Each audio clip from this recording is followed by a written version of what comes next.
Muy buenas tardes, vamos a hablar otra vez de tesoros, pero antes de entrar en los tesoros yo quiero mandar un saludo para @FélixCano. Amigo, muchas gracias por suscribirte y por comentar. Para @AgostoCarmesí, igual, gracias por suscribirte y por comentar. Quiero mandar un saludo muy especial para Emanuel Aguirre Saucedo, de Reynosa, Tamaulipas, México. Amigo, muchas gracias por tus comentarios, gracias por el mensaje que nos enviaste. Sí, ya pronto vamos a empezar a hacer live en vivo, vamos a mejorar un poco el canal. El detalle es que estamos en proceso de mudanza. Esto lo hago en vivo para todos. Estamos en proceso de mudanza, entonces por eso no hemos hecho muchas cosas. Y ya se vienen colaboraciones con algunos otros canales, principalmente con el canal Amplitud Paranormal. Si tienen tiempo y gustan, síganlo a nuestro amigo Mel de Amplitud Paranormal. Excelente canal y excelente persona. Se los recomiendo ampliamente. Vienen algunos cambios para el canal. Vamos a tratar de ampliar el contenido. Vamos a tratar de hacerlos en vivos. Y pues mi amigo, saludos, bendiciones. Y pues a lo mejor algún día podemos ir a conocer tu tierra. Hemos andado por ahí cerca, pero no hemos llegado hasta allá. Ánimo. Vamos a empezar a hablar de personas que han estado en los tesoros, que por distintas razones se han visto involucrados. Platicaba una persona del rumbo de Julime, Chihuahua. Todo esto ha sido por la cordillera. Últimos relatos. La cordillera son algunas comunidades grandes y en el municipio de Julimes hay lugares donde las casas parecen haciendas. Son casas grandes, casas viejas. Platicaba por ahí un señor, dice que su abuelo, allá en épocas de la revolución, le tocó ver cómo personas de su familia habían enterrado un tesoro en el patio de la casa, en un rincón. Según le comentaban a él, su familia, los que quedaron, realmente el último que murió fue un tío, pero dice que en aquellos tiempos era muy peligroso tener el dinero por ahí a la mano. Entonces lo que ellos hicieron fue enterrarlo, pero para enterrarlo había que enterrarlo en un lugar donde de luego lo pudieras encontrar, ya que eran muy extensas las propiedades, algunas por dentro, tenían mucho patio y eran casas grandes, entonces no era fácil si enterrabas algo que luego después fueras a buscarlo, se te podía perder. Supuestamente habían buscado un rincón donde sepultarlo. Para esto hicieron un mapa. Dice que en un rincón del patio, estamos hablando de patios de 800 metros cuadrados, o sea, patios muy grandes en aquel tiempo. Por ahí en un rincón hicieron una excavación de aproximadamente 1 metro y enterraron un cofre, el cual contenía monedas principalmente. Él no supo qué tipo de monedas había, solamente supo que había entre ellas 2 lingotes y muchas monedas. Posteriormente, por ahí, debido a la premura que se enterró aquello, ellos no podían dejar rastros de que se había enterrado algo. Lo taparon muy bien y luego por ahí plantaron un jardincito para que si llegara la tropa no vieran que se había removido la tierra tan fácil. Y algo reciente, plantaron un jardincito, pasó un tiempo y luego volvieron a enterrar otra parte. Llegaron unos familiares, supieron que habían enterrado eso ahí y dijeron: nosotros también tenemos un dinero que queremos guardar, pero no tenemos dónde hacerlo. Es decir, sí tenían tierra y todo eso, a la intemperie no, o sea, es decir, no en el monte, no lo querían enterrar allá. Oye, denos oportunidad de enterrarlo aquí, no me digas dónde enterraste el tuyo, queremos sepultar esto. Bueno, hasta ahí muy bien las cosas. Pasa el tiempo y resulta que aquellas gentes mueren, quedan la familia. De la segunda familia, pues les perdieron la pista, muchos de ellos resultaron los nietos por ahí con el tiempo, pero nunca supieron del tesoro. Hubo problemas entre familia y por alguna razón uno de los nietos se dio cuenta y empezó a buscar. Compró un muy buen aparato, trabajaba, pero tenía tiempo los fines de semana y a veces en las tardes, si no andaba muy cansado, se ponía a buscar despacito. Quiero decirte que con un detector de metales pues puedes tener buena suerte, se podría decir, pero no es seguro. El detector de metales te miente mucho y muchas veces puedes pasar por encima de lo que esté sepultado y no lo localizas. Tienen una tendencia a fallar muchísimo por muy bueno que sea el aparato. La mayoría de los aparatos caros te dicen que alcanzan hasta 10 metros de profundidad, lo cual es totalmente falso. Totalmente falso. Dependiendo, hay unos que sí son exageradamente caros porque traen mucha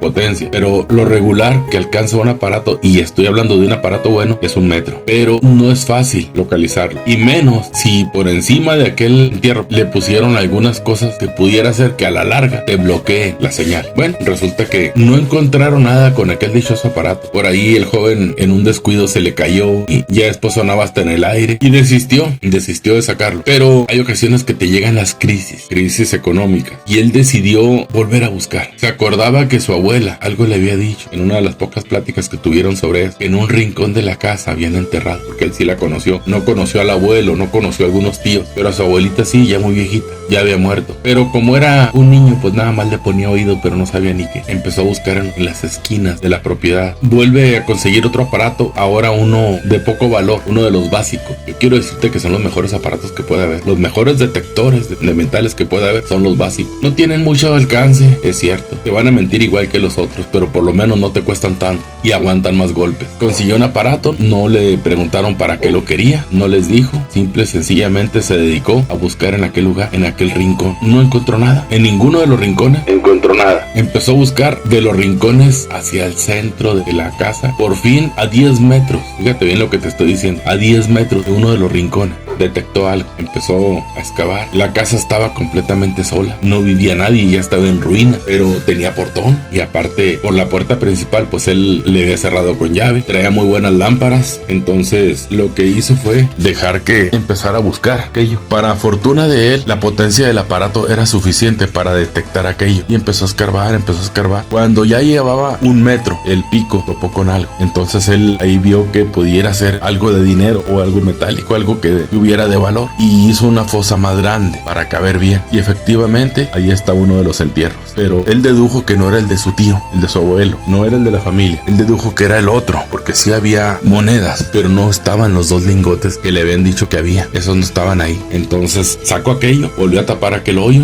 Quiero decirte que la mayoría de las monedas eran de plata. Había monedas de plata, pero aquí viene lo interesante. Había que se había encontrado uno, podía encontrar el otro. Se esperó un tiempecito, aquel hoyo pues estaba tapado. Buscó la manera de empezar a cambiar aquellas monedas. No fue mucho en realidad, no fue mucho dinero porque era poquito lo que sacó, pero él ya ilusionado y motivado con aquello tenía para vivir un buen tiempecito sin trabajar. Ahí vuelvo a repetirte, tenía una crisis económica. Cuando tú estás en crisis, todo lo que llegue a tus manos pudiera estar bien, todo lo que llega a tus manos pudiera ayudarte. Empieza todo aquello. Vuelve a aquel lugar. Según platican, llegó un sábado en la tarde, le dijo a su familia: voy a estar trabajando, voy a estar ocupado, no quiero que nadie me busque, no quiero que nadie me moleste. Por ahí le preguntó la esposa: ¿para dónde vas? Dijo: mira, yo voy a estar ocupado y no quiero personas, ni a ti ni a nadie que me anden buscando. Voy a traer apagado el celular para que nadie me busque. Y la verdad nadie sabía dónde estaba, solamente él. El primer entierro no le dijo nada a la esposa. ¿Por qué? Porque ella tenía muchos hermanos y eran tomadores y eran algo chismosos. Entonces quiso hacer comentario, pero se regresa para allá, vuelve a buscar con calma, con calma, con calma. No encuentra nada. Sin embargo, esa vez se quedó ahí, esa noche se quedó en aquel lugar. Dice que ya estaba muy cansado,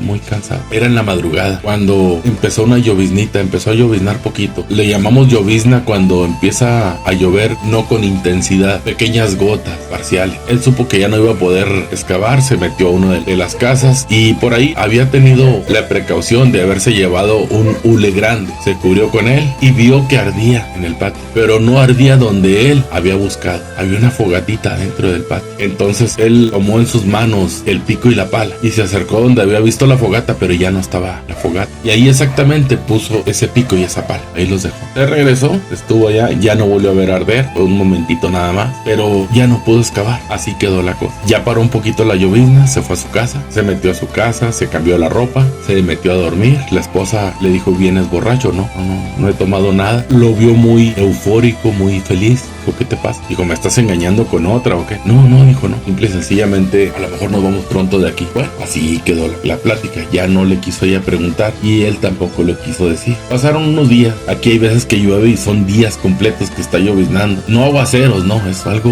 menudito, pero está muele y muele. Ya esperó él que pasaran esos días de lluvia. Allá nadie iba a entrar, nada más él traía llave. Entonces no se preocupaba. Esperó que pasaran una semana después de las lluvias para que no hubiera lodo. Y vuelve a ir a aquel lugar. Se vuelve a meter. Ya era en la tarde. ¿Por qué escogí la tarde? Porque aquí los calores son muy fuertes. Se esperó que fuera despuesito del mediodía, que ya fueran las 3, 4 de la tarde y a esas horas se fue. No llevaba herramienta, no llevaba nada. Por ahí se fue a tomar un refresco. Cuando vio que no había nadie en la calle, por ahí se metió. Nadie le iba a decir nada, era su propiedad, pero sí era raro que fuera en el día. Por eso él buscaba la noche. Entonces pasa el tiempo y aquel hombre se mete, va y busca. Ahí encuentra su pala, encuentra el pico y también tenía un asadón. Se puso a quitar la hierba alrededor de aquel pico y aquella pala sin quitarlos del lugar. Empezó a limpiar y quitarlos del lugar y el aparato lo había dejado cubierto con un hule, el detector.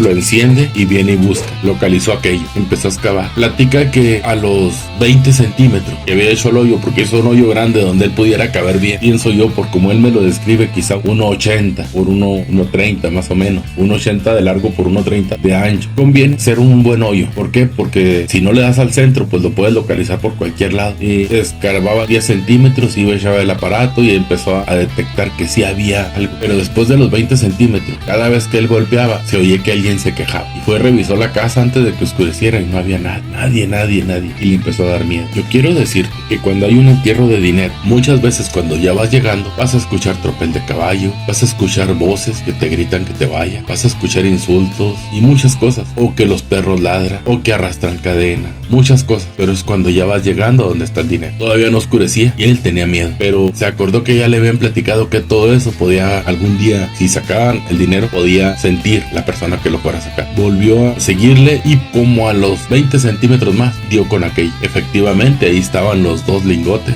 Él sacó aquel cofre, adentro estaba. Él lo dejó abierto el cofre toda la noche. Dice que fue y lo abrió y ya era tarde. No lo abrió en el patio, lo arrastró a uno de los cuartos, lo abrió y ya se iba. Se esperó un ratito y fue y lo vació y se fue. Sonaban monedas y sonaba todo. Él ya no quiso saber qué era. Lo que ya es tuyo, ya es tuyo. O sea, no puedes ponerte en el plan de que voy a tener desconfianza de esto. Simple y sencillamente ya lo tiene. ¿Qué hay que hacer? No lo publiques, no lo comentes. Se fue a su casa, cenó, se dio un buen baño y a dormir. La esposa lo notó raro, pero no le quiso comentar nada. Otro día, muy temprano, muy temprano, fue y procuró unas cubetas que tuvieran tapadera. Se llevó unos guantes y se fue. Fue antes de que el sol saliera. Se llevó una buena lámpara. Regresó cuando estaba saliendo el sol. La esposa y los hijos todavía apenas estaban queriendo despertar, ya que el hombre llega con 2 cubetas, no llenas. Es imposible que 2 cubetas llenas las pueda. Tenía vehículo, sí tenía vehículo, pero se fue caminando. Llegó con 2 cubetas, por ahí las metió debajo de la cama. Cuando la mujer se dio cuenta, dijo que ¿qué estás metiendo ahí? Y él le dijo, mira mujer, quiero platicarte algo, pero no vayas a hacer escándalo. Le abrió una de las cubetas y vio que muchas monedas. La mayoría de las monedas eran doradas. Había varios tipos de monedas de oro, no era nada más la familia Centenario, había otro tipo de moneda. Entonces, ¿qué monedas eran? No lo sé, pero eran muchas. Dijo, ¿y esto de dónde lo sacaste? Dijo, es el tesoro de mi abuelo. Pero tus hermanos, que no, a nadie le vayas a decir, ni a los niños, ni a tu familia, a nadie. Prométeme eso. Muy bien. Dijo, quiero que me acompañes para ir por lo demás. Ya se fueron en la camioneta, se llevaron otras cubetas. La mujer no hallaba si gritar o llorar. Él le prohibió gritar. Llegan a aquel lugar, empiezan a limpiar aquello. Echaron todo en las cubetas. Él se puso a tapar aquel hoyo que había hecho. Sí, lo tapó, lo pisoteó bien. Le puso por ahí algunos costales vacíos que tenían allá adentro. Puso basura, le puso algunas cosas. Dijo, ahora sí, mujer, vamos. Volvieron a cerrar todo, se fue. Llegan a la casa, por ahí deciden irse un tiempo de ese lugar. Que no hay nada mejor que eso, Cuando ya te encuentres algo, si tienes mucha familia cerca, retírate lo más que puedas para que evites problemas. Ahora dicen que es una persona muy próspera. Vive aquí en la región, pero ya no en Julina. Por ahí le decían que había hecho esto, que había hecho lo otro, pero no. Simple y sencillamente fue un tesoro que le había dejado su abuelo. Luego había comentarios de que el abuelo había hecho un mapa, pero lo había tenido que quemar, porque si en aquellos tiempos hubiera llegado alguien pues llámese de los villistas o de los soldados, entraban a las casas, gateaban las casas y te encuentran el mapa, pues lo sacan fácil. Comentan que se habían estado y habían llegado aquellas personas, pero no encontraron nada, no tenemos dinero. Eran casas grandes, sí, pero no había dinero. Llévense lo que quieran, señores. Y nunca encontraron el dinero. Nadie lo quiso sacar porque hubo problemas por ahí, se van perdiendo los bichos y la gente se desespera. Sacar un tesoro no es para todo, pero era el tesoro del abuelo. Aquella persona vive bien. No es millonario, pero vive bien. Sus hijos, pues ya son personas con preparación, con estudio y también viven muy bien. Saludos. Y te invitamos a visitar Morenita Linda, restaurante ubicada en Ñuqui, calle Pipila y Galeana, enfrente del Mercado Hidalgo. Ven y visita la variedad de platillos que tenemos para ti en Morenita Linda Restaurante. Ven y prueba sus deliciosos platillos. Morenita Linda Restaurante.